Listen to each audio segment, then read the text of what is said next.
It's a shame I didn't notice until December just how good 2022 looks in Roman numerals.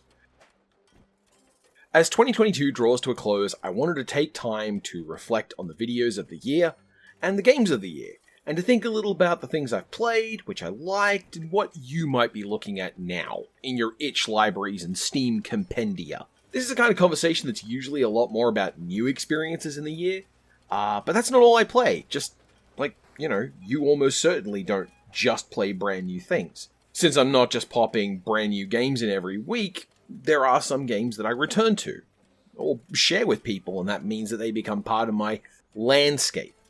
In that vein, here are some games that I played that served as the background radiation for the rest of the year. And you know what? Odds are good you don't need me to explain them to you. Final Fantasy XIV, that bad game with a bad story that I've nonetheless played pretty much weekly for a year and a half now. City Heroes Homecoming. This is my emotional support dolly dress-up game. Minecraft.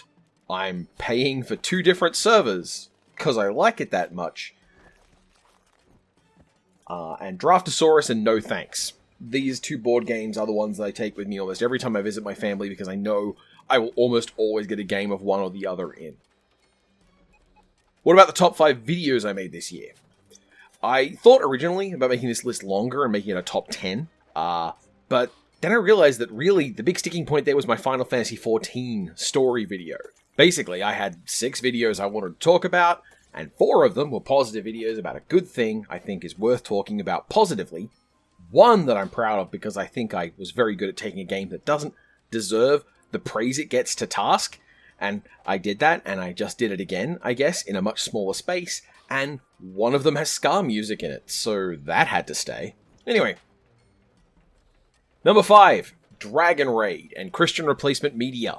I think there's a really interesting media niche presented by the kinds of crap media that the American Christian Church complex produces.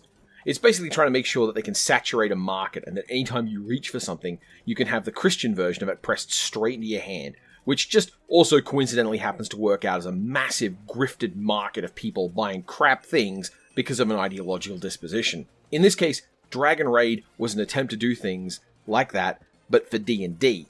And it can be very easy to talk about Dragon Raid just as the funny Christian D&D, but also, what if you approach it as a game? And look, oh no, there's racism in here!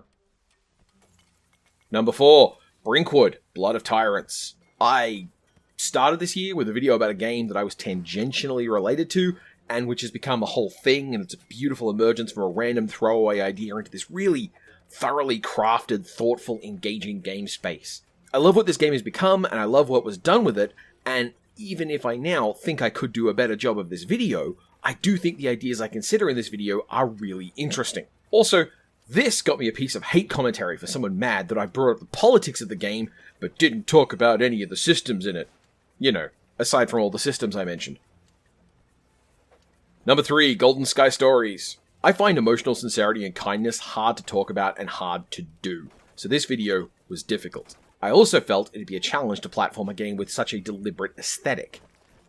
This doesn't match with my avatar. There's no comedy to be gleaned from the mismatch. Anyway, when my normal default vibe is to go, go, go, go, go quickly to the end of the script, this is a deliberate attempt to do differently. Number 2, Super Solvers. I was really proud of this one and how it got made. Specifically, what I did with the Super Solvers video was to break the script into a pair of articles, write them, give them time to cook, and then made them into a video. I think I want to do more videos like this in the coming months. There are some problems. DOS games can tear when you edit the videos. That's not ideal. And it'd be better to have gone even further into the bonkers history of the acquisitions that led to the end of the Learning Company. But I do think this video is worth checking out and learning about a really interesting chunk of edutainment history. Number 1, a normal lost phone. Oh, it's not enough for a game to be enjoyable and clever. Nah, this one had to also give me a really meaningful angst about how it got me to engage with its interface. This is a really good little singular experience, a game that's like a solid drama movie. You sit down, you play through it, and then you're done. Making a video about it almost didn't happen because I struggled with the whole narrative of how you play it. And now, what were the top 5 games that I played this year? What about the ones that I played that didn't necessarily get videos? or articles. After all, there are some games I played and haven't written anything about yet. What were the games that got my attention and stand out in my memory now at the end of the year? Number 5, Operation Tango, asterisk. I wanted to put Operation Tango and Killer Instinct and Multiversus on the list here, but I think that's slightly unfair because they're all just mostly about playing games with my bestie. So my game of the year is hanging out with my bestie. That might be a little hard for you to find on itch. So moving on to the rest of the list. Number 4, Sidewards. I think the thing I like the most about this game is that after I played it for the first few hours, I went and pointed it out to Fox, and then I didn't hear from her for several hours when she finally beat the game perfectly and was available to converse again. This is a really good little thinky puzzler that I don't think I'm well suited to talk about, but which is nonetheless properly enjoyable and good if you like word game puzzles. You should check this one out if the idea of area control solo Scrabble is interesting to you. Number 3, The Excavation of Hobbs Barrow. This hit me almost literally immediately when I needed it. It's a clever point-and-click adventure with themes I like in an in media res horror opening and a vision of the dreadful that's based out of British folklore and not just British racism. It's a game with a historical and retro aesthetic that is nonetheless using modern tools to implement that aesthetic in a more varied way. It's doing a lot with the tools it has, and I really liked it. Number 2, Pokemon Sword Shield. I'm not even up to the first gym in this game.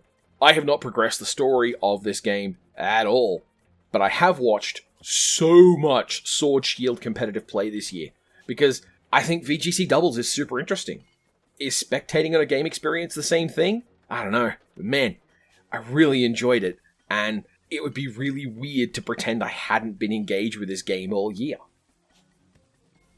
And finally, number 1, Baldur's Gate 2 Enhanced Edition. This is a really good game, improved. I fully expect to make a long-form video on this at some point, maybe one of the real long boys, implementing all my old articles on Baldur's Gate 2, and then the ways that this game has changed, and the implementation of the weird history of D&D. I look forward to having an opportunity to do that.